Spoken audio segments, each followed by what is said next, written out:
ಬೆಳಗಾವಿಯಲ್ಲಿ ಭಾರಿ ಮಳೆಯಿಂದಾಗಿ ಸಾಕಷ್ಟು ಅನಾಹುತಗಳು ಸಂಭವಿಸ್ತಾ ಇವೆ. ಜೊತೆಗೆ ಈ ಪ್ರವಾಹಕ್ಕೆ ಗೆಣಸು ಬೆಳೆ ಹಾನಿಯಾಗಿದೆ.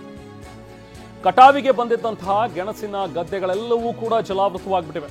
ಸುಮಾರು 2-3 ಅಡಿ ನೀರಿನಲ್ಲಿ ಮುಳುಗ್ಬಿಟ್ಟಿದೆ ಈ ಗೆಣಸು ಮತ್ತು ಭತ್ತದ ಬೆಳೆ. ಗೆಣಸು ಕೊಳೆಯುವ ಭೀತಿ ಹಿನ್ನೆಲೆಯಲ್ಲಿ ನೀರಿನಲ್ಲೇ ಕಟಾವು ಮಾಡ್ತಿದ್ದಾರೆ ಪಾಪ. ಗೆಣಸನ್ನ ಕಟಾವು ಮಾಡಿ ಚೀಲದಲ್ಲಿ ಹೊತ್ಕೊಂಡು ಬರೋದಕ್ಕೆ ಹರಸಾಹಸ ಪಡ್ತಿದ್ದಾರೆ. ಎಳ್ಳೂರು ಭಾಗದಲ್ಲಿ ಅತಿ ಹೆಚ್ಚು ಗೆಣಸು ಬೆಳೀತಾರೆ ರೈತರು. ಶಹಾಪುರ, ವಡಗಾವಿ ಭಾಗದ ರೈತರು ಗೆಣಸು ಮತ್ತು ತರಕಾರಿ ಇವುಗಳನ್ನೆಲ್ಲೂ ಕೂಡ ಬೆಳೀತಾರೆ.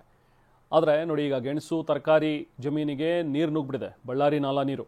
ಸೊ ಹಂಗಾಗಿ ಈ ನೀರಿನಲ್ಲೇ ಕಟಾವಿಗೆ ಬಂದಂಥ ಫಸಲನ್ನು ಕಟ್ ಮಾಡ್ತಾ ಇದ್ದಾರೆ.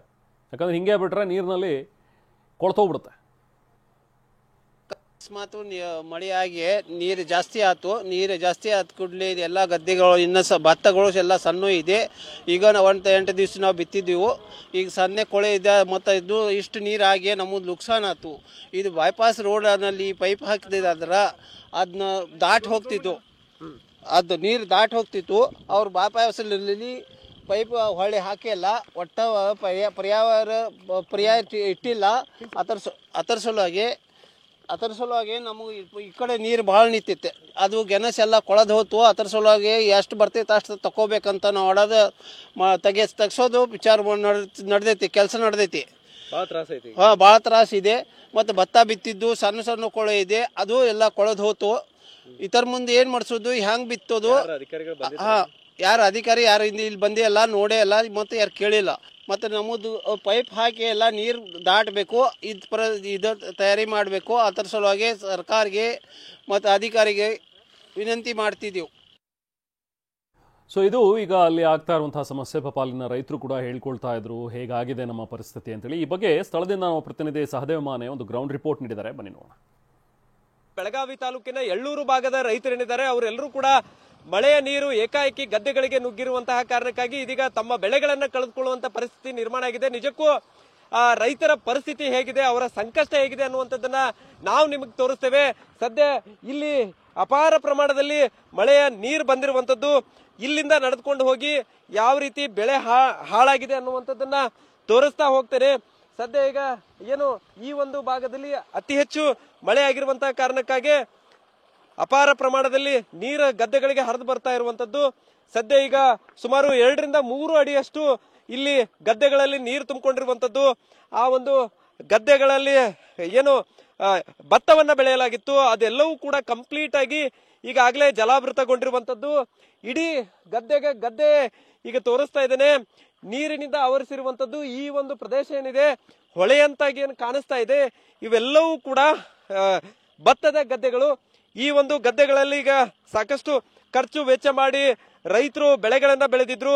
ಅವೆಲ್ಲವೂ ಕೂಡ ಇದೀಗ ನೀರಿನಲ್ಲಿ ಕೊಚ್ಚಿಕೊಂಡು ಹೋಗಿರುವಂತದ್ದು. ಸದ್ಯ ಎಷ್ಟರ ಮಟ್ಟಿಗೆ ನೀರಿದೆ ಅನ್ನುವಂಥದ್ದನ್ನ ನಾನು ನಡೆದುಕೊಂಡು ಹೋಗ್ತಾ ಇರುವಂತಹ ದೃಶ್ಯಾವಳಿಗಳನ್ನ ನೋಡಿದ್ರೇನೆ ಗೊತ್ತಾಗುತ್ತೆ. ಇಷ್ಟೊಂದು ದೊಡ್ಡ ಪ್ರಮಾಣದಲ್ಲಿ ನೀರು ಬಂದಿರುವಂತಹ ಕಾರಣಕ್ಕಾಗಿ ಇಡೀ ಬೆಳೆಗಳೇ ಕೊಚ್ಚಿಕೊಂಡು ಹೋಗಿರುವಂತದ್ದು. ಆ ಕಡೆ ಭಾಗದಲ್ಲಿ ಗೆಣಸನ್ನ ಬೆಳೆಯಲಾಗಿತ್ತು, ಅದನ್ನ ಈ ರೀತಿ ನೀರಲ್ಲಿ ಅಲ್ಪ ಬೆಳೆಯನ್ನು ಉಳಿಸ್ಕೊಳ್ಳೋ ಸಲುವಾಗಿ ರೈತರು ಹರಸಾಹಸವನ್ನ ಪಡ್ತಾ ಇರುವಂತದ್ದು. ಈ ರೀತಿ ಚೀಲಗಳಲ್ಲಿ ತುಂಬಿಕೊಂಡು ದಡಕ್ಕೆ ತೆಗೆದುಕೊಂಡು ಹೋಗುವಂತದ್ದನ್ನ ಮಾಡ್ತಾ ಇದ್ದಾರೆ. ಅಲ್ಪ ಸ್ವಲ್ಪ ಪ್ರಮಾಣದ ಬೆಳೆ ಉಳಿಸ್ಕೊಳ್ಳೋಕೆ ಈಗ ಇಡೀ ರೈತ ಕುಟುಂಬಗಳೇ ಇಲ್ಲಿ ಜಮೀನಿನಲ್ಲಿ ಮಳೆಯನ್ನು ಲೆಕ್ಕಿಸದೆ, ನೀರನ್ನು ಲೆಕ್ಕಿಸದೆ ಆ ಒಂದು ಬೆಳೆ ಉಳಿಸ್ಕೊಳ್ಳುವಂತಹ ಪ್ರಯತ್ನವನ್ನ ಸದ್ಯ ಮಾಡ್ತಾ ಇರುವಂತದ್ದು. ಸದ್ಯ ನಾನೀಗ ಏನು ಒಂದು ಭತ್ತದ ಗದ್ದೆಯನ್ನ ದಾಟಿಕೊಂಡು ಈ ಒಂದು ಗೆಣಸನ್ನ ಏನು ಬೆಳೆಯಲಾಗಿತ್ತು ಆ ಒಂದು ಗದ್ದೆಗೆ ಬಂದಿರುವಂತದ್ದು. ಸದ್ಯ ಕಂಪ್ಲೀಟ್ ಆಗಿ ಇನ್ನೇನು 2-3 ದಿನಗಳಲ್ಲಿ ಕಟಾವಿಗೆ ಬಂದಂತಹ ಗೆಣಸಿನ ಬೆಳೆ ಈಗ ಸಂಪೂರ್ಣವಾಗಿ ನೀರಿನಲ್ಲಿ ಕೊಚ್ಕೊಂಡು ಹೋಗ್ತಾ ಇರುವಂತದ್ದು. ಅದನ್ನ ತೆಗೆಯೋಕೆ ಈಗ ರೈತರು ಹರಸಾಹಸವನ್ನ ಪಡ್ತಾ ಇದ್ದಾರೆ. ಸದ್ಯ ಈಗ ಗದ್ದೆ ಒಳಗಡೆ ಇದ್ದಂತಹ ಬೆಳೆಯನ್ನ ತೆಗೆದು ಹೊರ ಹಾಕುವಂತಹ ಕೆಲಸವನ್ನ, ಅಂದ್ರೆ ಅಳಿದುಳಿದ ಬೆಳೆ ಏನಿದೆ ಅದನ್ನ ನೋಡಿಕೊಂಡು ಚೀಲದಲ್ಲಿ ತುಂಬಿಕೊಂಡು ಗದ್ದೆಯಿಂದ ಹೊರ ತೆಗೆದುಕೊಂಡು ಹೋಗುವಂತದ್ದನ್ನ ಈಗಾಗಲೇ ರೈತರು ಮಾಡ್ತಾ ಇರುವಂತದ್ದು. ಸುಮಾರು 1 ಎಕರೆ ಪ್ರದೇಶದಲ್ಲಿ ಈ ಗೆಣಸನ್ನ ಇಲ್ಲಿ ಬೆಳೆಯಲಾಗಿತ್ತು.